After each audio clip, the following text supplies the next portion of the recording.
Hello दोस्तों, आज हम पढ़ेंगे फाइनेंशियल मार्केट। फाइनेंशियल मार्केट क्या होता है, इसको हम सिंपल भाषा में समझते हैं। तो ये जो टॉपिक है ये असिस्टेंट प्रोफेसर के लिए बहुत महत्वपूर्ण है और हम आज उसी की तैयारी में जुट गए हैं सभी, क्योंकि अगस्त में एग्ज़ाम है। तो फाइनेंशियल मार्केट क्या है और इसके 12 तारीख से फॉर्म भरना स्टार्ट हो रहे हैं, तो प्लीज़ सभी फॉर्म भर दीजिए। फाइनेंशियल मार्केट क्या होता है, इसको शॉर्ट में बोल सकते हैं कि संपत्तियों का क्रय विक्रय फाइनेंशियल मार्केट कहलाता है। अर्थात सरल भाषा में कह सकते हैं कि वित्तीय संपत्तियाँ, ठीक है, वित्तीय संपत्तियों के क्रय विक्रय को, ज़्यादा बड़ा वीडियो नहीं रहेगा, शॉर्ट नोट्स रहेंगे। वित्तीय संपत्तियों के क्रय विक्रय को क्या बोलते हैं? फाइनेंशियल मार्केट बोलते हैं। फाइनेंशियल मार्केट सामान्यतः दो प्रकार से होता है। एक होता है मुद्रा बाजार और एक होता है पूंजी बाजार। मुद्रा बाजार क्या होता है? मुद्रा बाजार से ऐसे जिसका लेन देन मुद्रा में किया जाता है वो मुद्रा बाजार कहलाता है। ये क्या होता है, कितने वर्ष के लिए होता है? मुद्रा बाजार को शॉर्ट में समझ सकते हैं कि ये क्या होता है, अल्पकालीन होता है। अल्पकालीन, अब अल्पकालीन का मतलब क्या होता है? एक साल के अंदर अंदर की चीज़ें जितनी भी रहती है, एक साल के अंदर, ठीक है। जो वित्तीय बाजार रहता है, वित्तीय संपत्तियों का क्रय विक्रय करना वित्तीय बाजार कहलाता है। तो वित्तीय बाजार के प्रकार है मुद्रा बाजार और पूंजी बाजार। जो पूंजी बाजार रहता है, ठीक है, पूंजी बाजार रहता है, तो पूंजी बाजार क्या होता है? दीर्घकालीन रहता है। इसमें जो दीर्घकालीन लेन देन होते हैं वो पूंजी बाजार कहलाते हैं। दीर्घकालीन का मतलब क्या होता है? एक साल से अधिक, ठीक है। अभी तक हमने कितना समझा है कि वित्तीय बाजार क्या होता है? वित्तीय संपत्तियों के क्रय विक्रय को वित्तीय बाजार कहते हैं। वित्तीय बाजार में दो प्रकार का होता है, मुद्रा बाजार और पूंजी बाजार। जो मुद्रा बाजार होती है वो अल्पकालीन होती है, मतलब एक साल के अंदर अंदर होगी, और जो पूंजी बाजार रहेगा वो दीर्घकालीन होगा, मतलब एक साल से ज़्यादा होगा, वो दीर्घकालीन होगा। अब जो मुद्रा बाजार रहती है, मुद्रा बाजार क्या होती है? मुद्रा बाजार में किसको शामिल किया गया है? तो मुद्रा बाजार के प्रकार है कि संगठित मुद्रा बाजार और असंगठित मुद्रा बाजार, ठीक है, असंगठित मुद्रा बाजार। अब संगठित मुद्रा बाजार में क्या क्या आएगा? तो संगठित मुद्रा बाजार में जैसे सभी बैंक, अब बैंक के नाम में आप लोगों को बता देती हूँ, आप चाहो तो लिख लेना, शॉर्ट नोट्स बना लेना। जैसे बैंक SBI, RBI, व्यापारिक बैंक, नाबार्ड, क्षेत्रीय ग्रामीण बैंक, विदेशी विनिमय बैंक, भारतीय आयात बैंक, डाकघर बचत बैंक, जीवन बीमा निगम, औद्योगिक बैंक, गैर बैंकिंग संपत्तियां, ये सभी संगठित बैंक आती है। और एक बार मैं बोल देती हूँ, SBI, RBI, व्यापारिक बैंक, नाबार्ड बैंक, क्षेत्रीय ग्रामीण बैंक, विदेशी विनिमय बैंक, भारतीय आयात निर्यात बैंक, डाकघर बचत बैंक, जीवन बीमा बैंक, औद्योगिक बैंक, उसके बाद प्राथमिक सहकारी साख संस्थाएं भी, सहकारी क्षेत्र भी संगठित इसमें ही आते हैं। और केंद्रीय सहकारी बैंक, राज्य सहकारी बैंक, ये सब संगठित बैंक में आते हैं। ये सब क्या कहलाता है? संगठित मुद्रा बाजार। उसके बाद है असंगठित मुद्रा बाजार। तो असंगठित मुद्रा बाजार में क्या होगा? देसी बैंकर, ठीक है, देसी बैंकर, साहूकार, महाजन, ठीक है, ये सब काय में आता है। चीट फंड कंपनियां जो रहती है वो सब, तो वो सब असंगठित मुद्रा बाजार में होता है। अभी जो मुद्रा बाजार है इसको कंट्रोल करने का काम कौन करता है? इसको कंट्रोल करने का काम करता है RBI, ठीक है, RBI। अब RBI की स्थापना कब हुई है?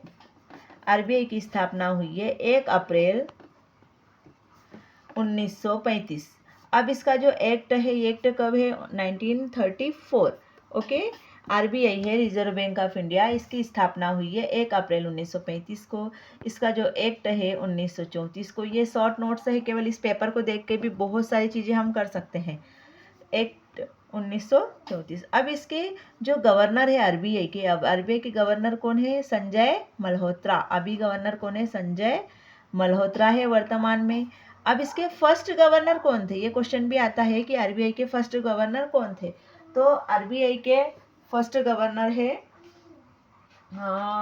RBI के फर्स्ट गवर्नर हमारे यहाँ के नहीं थे, बाहर के थे, तो उनका नाम है sir Osborne, sir Osborne Smith, ठीक है। उसकी राइटिंग थोड़ी ख़राब है मेरी, समझ जाना। उसके बाद हम ये इसमें इम्पोर्टेंट फैक्टर ये है कि इसके फर्स्ट भारतीय गवर्नर कौन है। आरबीआई के फर्स्ट भारतीय गवर्नर कौन है, तो आरबीआई के फर्स्ट भारतीय गवर्नर है CD Deshmukh, sorry CD Deshmukh इसके भारतीय गवर्नर। अब हमारे लिए सबसे इम्पोर्टेंट फैक्टर ये है इसमें कि जो जब नोटबंदी हुई थी उस टाइम पे आरबीआई का गवर्नर कौन था जब नोटबंदी हुई थी। तो नोट करके यहाँ लिख लो कि जब नोटबंदी हुई थी, जब नोटबंदी हुई थी तब आरबीआई के गवर्नर उर्जित पटेल थे, ठीक है। ये मुद्रा बाजार के बारे में हमने आज पढ़ लिया है। अब इसके बाद ये पूंजी बाजार, तो पूंजी बाजार जो होता है इसके ये दीर्घकालीन होता है, 1 साल से अधिक के लिए होता है। उसके बाद ये जो पूंजी बाजार होता है ये प्राथमिक प्रतिभूतियाँ रहती है, इसमें प्राथमिक प्रतिभूति बाजार होता है और इसमें द्वितीयक प्रतिभूति बाजार होता है। अब ये जो प्राथमिक प्रतिभूति बाजार है तो इसमें क्या होता है, इसमें कोई दलाल नहीं रहता है प्राथमिक प्रतिभूति बाजार में, और इसमें जो रहता है दीर्घकालीन प्रतिभूति बाजार में दलाल रहते हैं। इसमें कोई दलाल नहीं रहता, यहाँ शॉर्ट नोट्स में लिख लो, इसमें कोई दलाल नहीं रहता है और इसमें दलाल रहता है।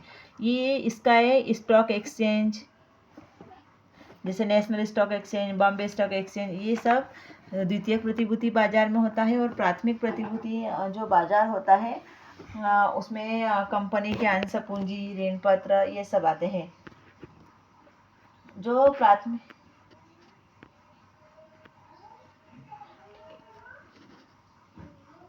प्रतिभूति बाजार जो होता है उसमें अंश, ऋण पत्र और प्रतिभूतियों का ही केवल क्रय किया जाता है, और द्वितीयक प्रतिभूति बाजार में ऋण पत्रों को और प्रतिभूतियों का क्रय विक्रय किया जाता है। अब हम इसमें नोट में यहाँ लिख लेंगे जो पूंजी बाजार होता है, नोट, जो पूंजी बाजार है, वहाँ जगह नहीं है इसलिए यहाँ लिख देती हूँ, पूंजी बाजार है। तो पूंजी बाजार को कंट्रोल करने का काम कौन करता है, कंट्रोल नियंत्रण कौन करता है, सेबी करता है।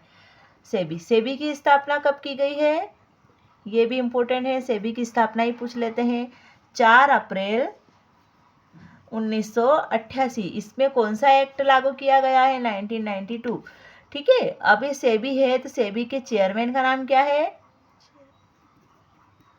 सेबी के चेयरमैन का नाम क्या है, इसके चेयरमैन का नाम मुझे याद करने दीजिए 2 सेकेंड। सेबी के चेयरमैन का नाम है तुहिन कांता पांडे, तुहिन कांता पांडे। अब ये जो चेयरमैन है ये कब से कब तक रहेंगे, तो ये हमको ये तो पता है कि ये 2028 तक रहेंगे, पर हम इसकी प्रॉपर डेट लिख लेते हैं कि इनकी नियुक्ति हुई थी 1 मार्च 2025 से ये रहेंगे 28 फरवरी 2028 तक। अब ये देख लीजिए इसमें सारी चीज़ें इंपॉर्टेंट लिखी हुई है, कोई भी ऐसी फालतू चीज़ नहीं लिखी है कि जो पूंजी बाजार होता है वो अल्पकालीन होता है, 1 साल के लिए होता है, मुद्रा बाजार, और जो पूंजी बाजार है तो दीर्घकालीन रहता है, वो 1 साल से अधिक के लिए होता है। पूंजी बाजार में प्राथमिक प्रतिभूतियाँ, द्वितीयक प्रतिभूति होती है। प्राथमिक प्रतिभूति में कोई दलाल वगैरह कुछ नहीं होता है, डायरेक्ट जो भी होता है। द्वितीयक प्रतिभूति बाजार में दलाल होता है बीच में, जैसे स्टॉक खरीदना है, बेचना है, फिर उसके बाद कोई ऋण पत्र खरीदना है, देन एक्सेट्रा। उसके बाद जो ये पूंजी बाजार रहता है इसको कंट्रोल करने का काम सेबी करता है। सेबी का फुल फॉर्म होता है security exchange board of India. इसकी स्थापना की गई है 4 अप्रैल 1988 को। इसका एक्ट है 1992। ये सब सीधे सीधे क्वेश्चन बन जाते हैं। इसके चेयरमैन का नाम है तुहिन कांता पांडे। जो ये चेयरमैन है ये कब तक रहेगा, 1 मार्च 2025 से 28 फरवरी 2028 तक। उसके बाद जो मुद्रा बाजार के बारे में पढ़ा था तो ये संगठित असंगठित होता है। अब हमें ये याद रखना है कि जो असंगठित मुद्रा बाजार, इसमें देसी, बैंकर, साहूकार, महाजन ये सब रहते हैं। सोनार, ये सब रहते हैं। और जो संगठित होता है उसमें सारी बैंकें आ जाती है। अब ये जो मुद्रा बाजार है इसको कंट्रोल करने का काम कौन करता है? आरबीआई करता है। आरबीआई का फुल फॉर्म क्या होता है? Reserve bank of India. ये सबसे सीधे सीधे क्वेश्चन बने हैं। आरबीआई के गवर्नर का नाम पूछा था कि आरबीआई के गवर्नर कौन थे, तब शशिकांत नाम था उनका, वो थे, लेकिन अभी वर्तमान में है संजय मल्होत्रा है। इसकी स्थापना 1 अप्रैल 1935 को की गई है। इसका एक्ट है 1934। इसके फर्स्ट गवर्नर के नाम थे जो भारतीय थे वो थे सीडी देशमुख थे। और जो फर्स्ट गवर्नर थे सर ओसबोर्न स्मिथ थे। और इन नोट में एक चीज़ नोट कर लेना कि जब नोटबंदी हुई थी तो आरबीआई के गवर्नर कौन थे? उर्जित पटेल थे। धन्यवाद। हम अगले वीडियो में अगली जानकारी के साथ मिलेंगे। आप इसको पढ़ते रहिए, लाइक और सब्सक्राइब कीजिएगा।